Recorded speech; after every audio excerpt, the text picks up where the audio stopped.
your forecast first, sponsored by Matex Heating, Cooling, and Plumbing.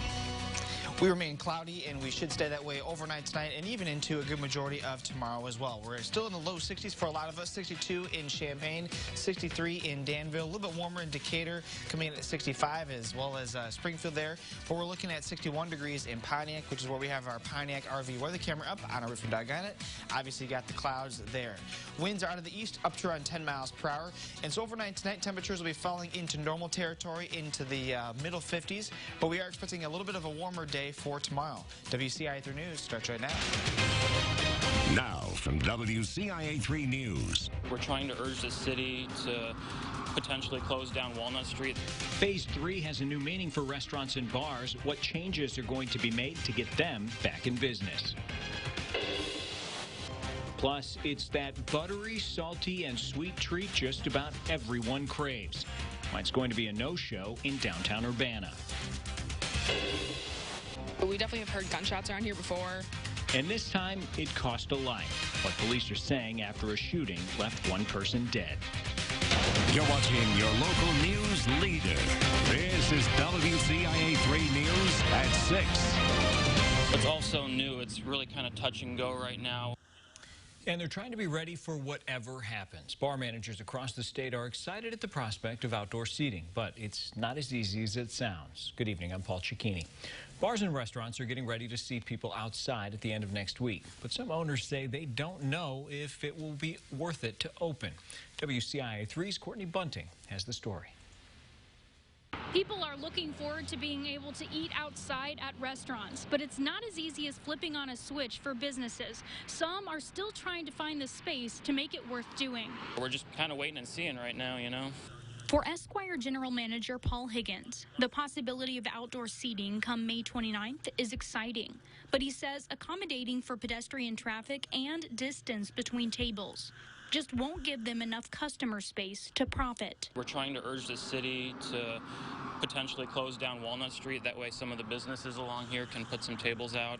They've been offering curbside pickup at the downtown Champaign bar, but it's only generating 10 to 20% of what they normally make. A large percentage of our sales comes from alcohol, much more than food, so we really need to get back to it. U of I Campus Town Bar Cams, on the other hand, hasn't been doing regular curbside service. Their new Green Street location had to close after only opening for a month and a half. They hope to be able to open their patio upstairs, but General Manager Jason Rita says it's unclear how they're supposed to do it. Obviously, they're going to want some distancing, masks, whatever it is. You know, we're all on board for whatever it calls for. For them, just like Esquire and many others, it's a matter of deciding if it's worth it. But there's just a million questions we all have in town, I'm guessing, as far as how we're supposed to operate, and we're a little over a week away from when we're supposed to operate. In Champaign, Courtney Bunting, WCIA 3, your local news leader.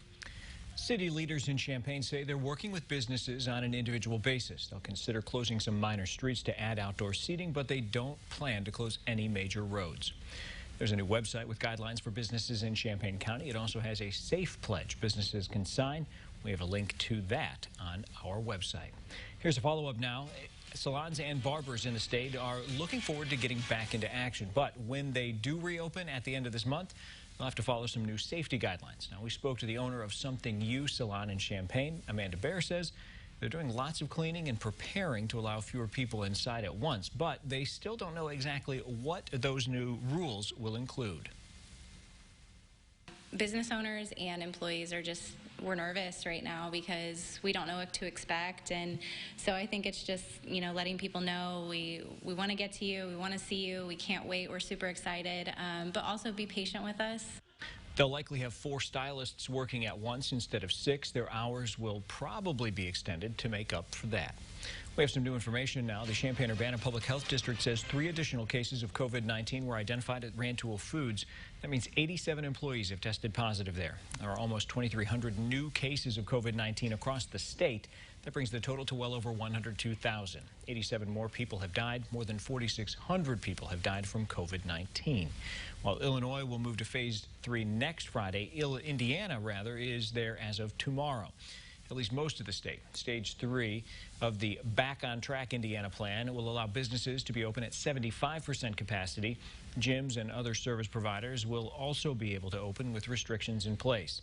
It will also allow for social gatherings of up to 100 people. Governor Eric Holcomb says all but 3 counties are getting to reopen some things. Those counties are Marion, that's where Indianapolis is located, Cass, and Lake. State lawmakers are back in session, and they continue to debate from a distance in Springfield. Our Capitol Bureau Chief Mark Maxwell is live in Springfield tonight, so possibly the most pressing issue is the budget, but we don't know much about what's going on with that process. So, Mark, what do we know at this hour? Paul, good evening. It hasn't been an entirely transparent process, not yet. Yes, the House and Senate are both spread out in their separate locations, debating things like expanding vote by mail. My colleague Gabrielle Franklin has more on that later this hour. But for the most part, some of the other bigger issues like the budget, we haven't seen those details. What's in it? What might be on the chopping block? Are there any new taxes? How much help could come from the federal government? We also haven't seen any debate yet on the floor about Governor Pritzker's executive powers or his plan to reopen the state. And we still haven't seen what the state might provide for workers or businesses who are suffering during this era of COVID-19. Miracles can happen in a day and a half in Springfield. I've only had one May in Springfield, and we've seen an awful lot can happen in a day and a half. The governor seems optimistic, and indeed it might very well take a miracle to fix Illinois' budget woes this year after all the damage from the coronavirus. The state also looking to the federal government for help on several fronts. Also, there was that issue yesterday, the dust-up over the face-off over the face mask.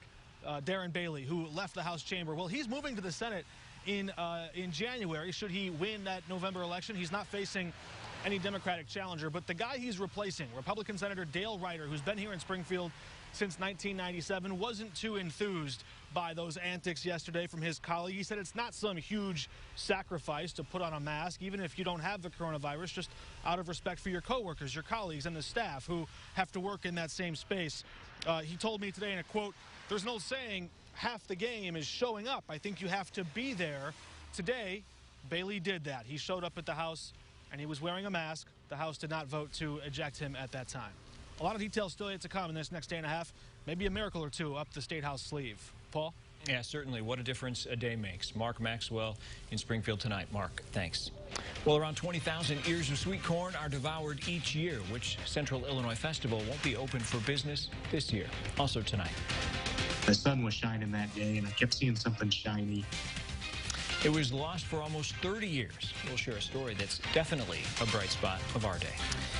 It wasn't the bright spot of the forecast today, though. It was another cloudy day, and temperatures were stuck in the low 60s. 61 was the high for Champaign. Now, coming up, we are talking about a still fairly cloudy day for tomorrow, but it does warm up for the weekend.